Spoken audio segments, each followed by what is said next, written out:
اعتراض کول په سند باندې دا دو قسم دي. یو اعتراض په سند هغه د ناقدینو د علم حدیث کار دی. سند کې پلان کې راوی راغله دی ټیک نه دی. دا د ناقدینو د علم حدیث کار دی. یو په سند باندې کلام زدن او عنادن کول دي. دا د یهودو عمل دی. د یهودو عمل زدن او عنادن په سند باندې کلام کول. الله پیغمبر جبريل په دې باندې کلام کول دا زدن او عنادن مسلې دي.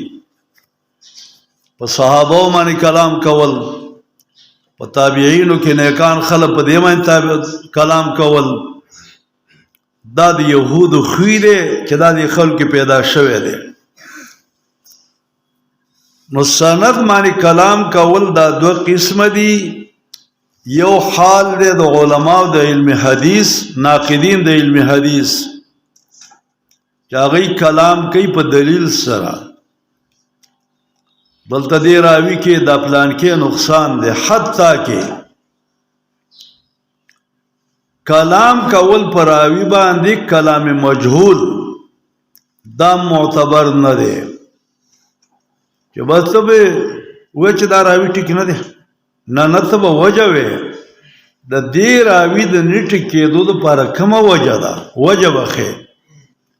که وجه ونه ښې نو تردید ستا پر راوي باندې غلط دی.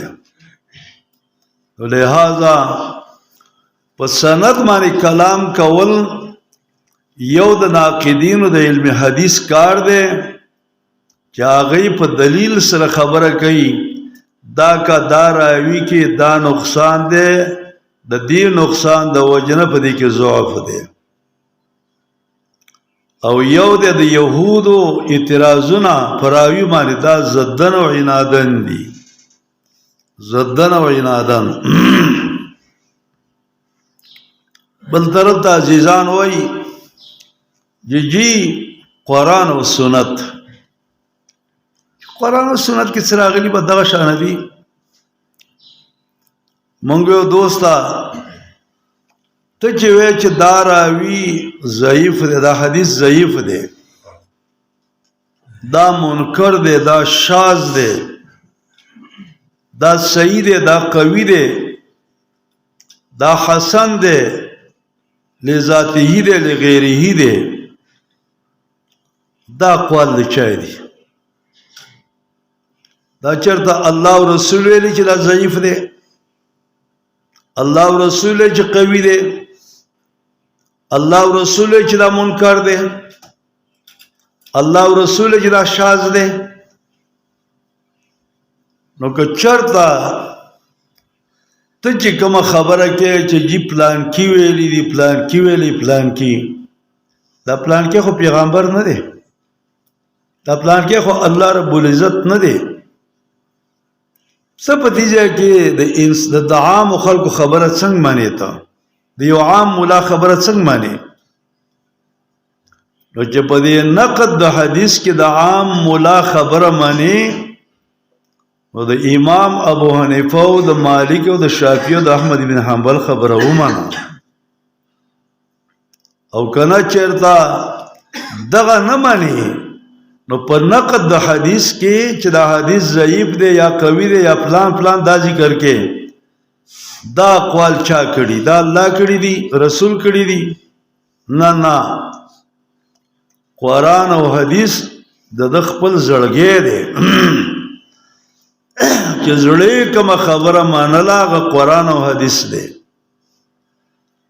او چې د زړه نه کومه مخالف و هغه قرآن او حدیث نه دی.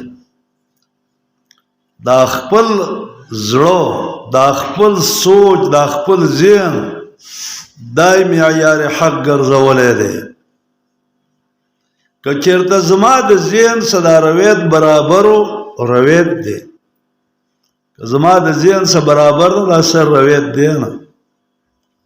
فیصله کن په دې کې، په دې روایت کې د ذهن دی، ذهن سے برابر دے کنا کہ برابر ہو رویت دے کہ ذهن سے برابر نو سر رویت دے نا وشولے ډیر کرتی یو کس وای چې په قرآن او سنت کې زما سره مرګرتوب وکړي څوک چې زما سره مرګرتوب کوي قرآن او سنت کې نو بس سره مرګري شي نه داسې ټکي مو ویوا داسې ویوا چې زما سره مرګري شي زه بکواس او خرافات غږوم دې کې را سره مرګري شي بکواسات کوم خرافات ویما زما ذهن چې څوین دقه دین دی که زما د ذهن موافق چا خبره کړ دقه سره زما مرګره دی او که زما د ذهن نه مخالفت کاوه گویا دا چې د پیغمبر خلاف وکړ د ذهن دا پیغمبر دی د ذهن قرآن دی د ذهن سنت دی باس که د ذهن سره برابر وا دا قرآن سنت برابر دی که د ذهن نه مخالف دا سره قرآن سنت دی نه